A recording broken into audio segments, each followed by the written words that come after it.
And after becoming a postseason record 9 sacks, Joe Burrow has led Cincinnati back to the AFC Championship. Folks, that's for the first time since 1988.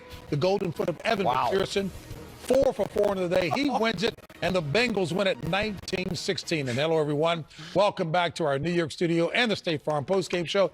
Tonight on CBS begins with The Equalizer. That'll be followed by SWAT and a new edition of 48 Hours. That's tonight on CBS.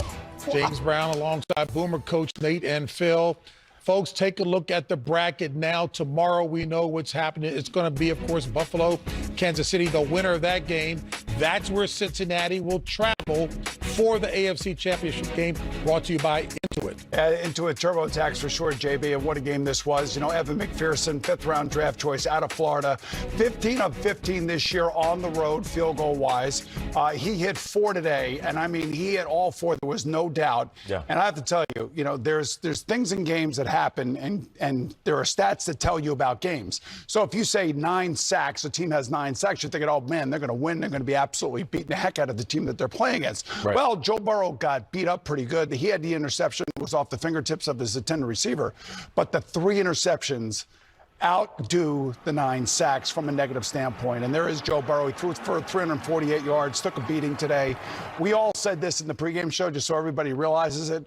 We knew that the Tennessee Titans had a major advantage with their defensive line against the offensive line of the Cincinnati Bengals. But when you throw in the 3 turnovers and the 3 interceptions, that changed the outcome of the entire game. Not to mention, that offense for the Titans, they were 1 for 8 on 3rd down. I mean, how do you expect to keep these drives going when, you know, you keep hurting yourself? I say it's so tough to beat your opponent when you're beating yourself all game long. And they just struggled offensively. Ryan Tannehill just couldn't catch a rhythm. He started to let it fly a little bit in that second half, but forcing that ball in there at the end when they're trying to get in the field goal position, I don't understand that. If I'm driving down the field with moments left in the game, trying to put my team in field goal position, I am not throwing it to anybody other than A.J. Brown.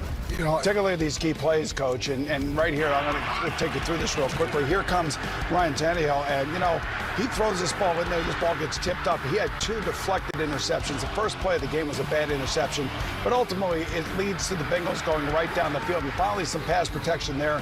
He hits Jamar Chase. But, man, what can you say about Evan McPherson, guys? He's the MVP. Look, we talk about kickers all the time.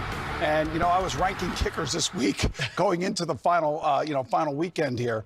And I was just thinking to myself, Evan McPherson's one of the top kickers in the league already, and he's a rookie. He's money. And you talk about Ryan Tannehill from the very first play of the game. He throws the interception, and you're right. And there were some times where I don't know if they trusted him enough in that game. Even on that last drive, prior to the last drive, he could have thrown the ball. They're trying to run the ball against almost a 9-man front. But I go back to a couple plays. Number 1, Jamar Chase, the very first hitch and run that he caught, and he made the big guy miss. It set the first field goal. And the play by Mike Hilton when they were driving in the second half, and right there, huge play right there, stopped it. And again, the defense kept coming up big. They gave up a lot of plays. And Joe Burrow, never wavering. You know, I've never seen a guy that calm. To be sacked 9 times, yet at the end of the game, it looks like he was just Joe Cool, never wavered. Never rattled. Never rattled at all. It was a very, very impressive. Joe Burrow impressed me. Took another step today. Well, you know what he did? I know he took 9 sacks. A couple of them were his fault, but they were getting confused about what the defense was doing. The defense of Tennessee did a great job of disguising, doing some stuff, but Joe Burrow managed the game.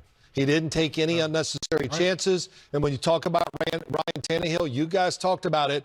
The picks were bad, and there's no way to look at it, and they're going to be diagrammed and picked apart. The first play of the game, you got to see the safety tries to drive it in there.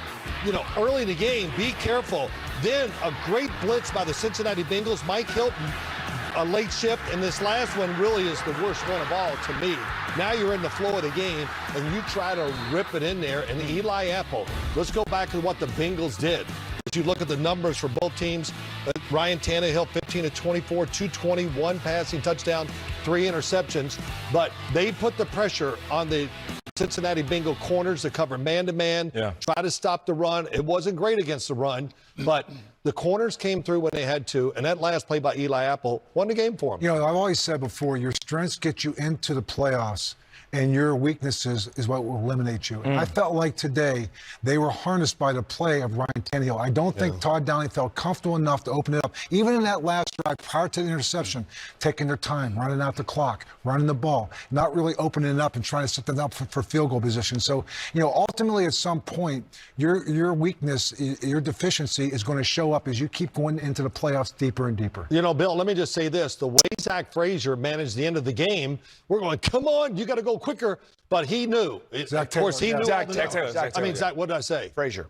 Well, I was close. All right. You were thinking Ali Frazier. Yeah, I was thinking of something. But he knew he trusted his kicker, so he wasn't worried about getting it to 45 yards or whatever. So that was a really good job by him. It was a tough game for Ryan Tannehill. And I'm not one of those players that walks into the locker room and points fingers. I've never been that guy. No. But it's tough in this situation not to put a lot of the blame on his shoulders.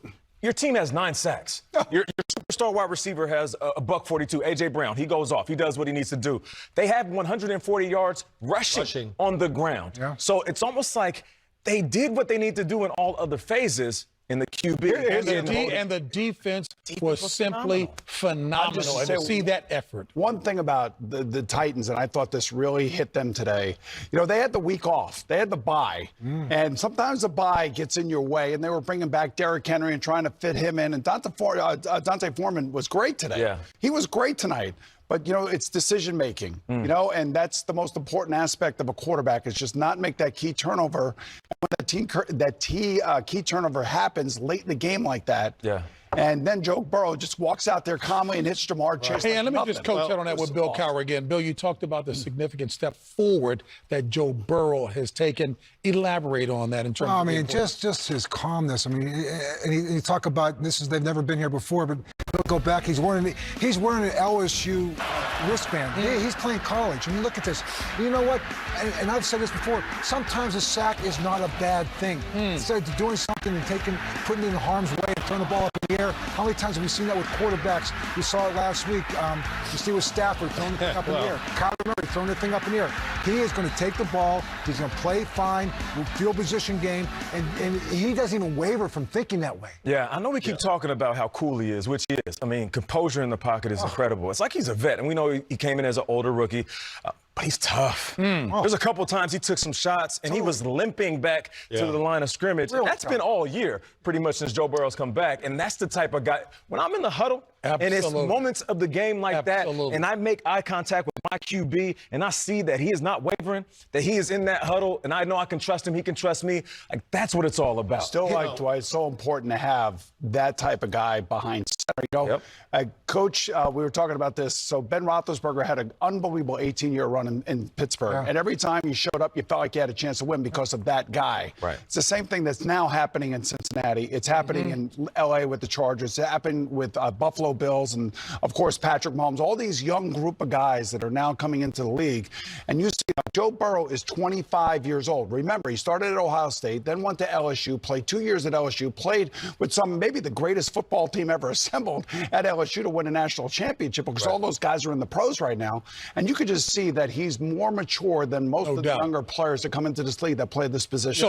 So let's spin this forward and looking next week. Cincinnati will play the winner of Buffalo, Kansas City. Yeah, your thoughts on I want to spin it forward. I want to just say this. Joe Burrow, when you watch that sack package, he really didn't have a chance to get away from most of those. So that happened quick. And the other one, I got to say this about Ryan Tannehill. When you're playing quarterback for a team like that's defense, and we run the football, your job is to be careful and manage it. And that wasn't what he did really a lot this year, through more interceptions usual. And today it backfired. He was too aggressive when a team that's not really built to be that aggressive. So can I just say what I just want to say? I want to leave early so I can go to the Mountain Lookout Tavern to get the game ball, because you know, this whole new thing that Zach Taylor has started with, giving the game ball to the city of Cincinnati and to, you know, the local establishments there. Wherever he brings that ball tonight, it's going to be one hell of a party.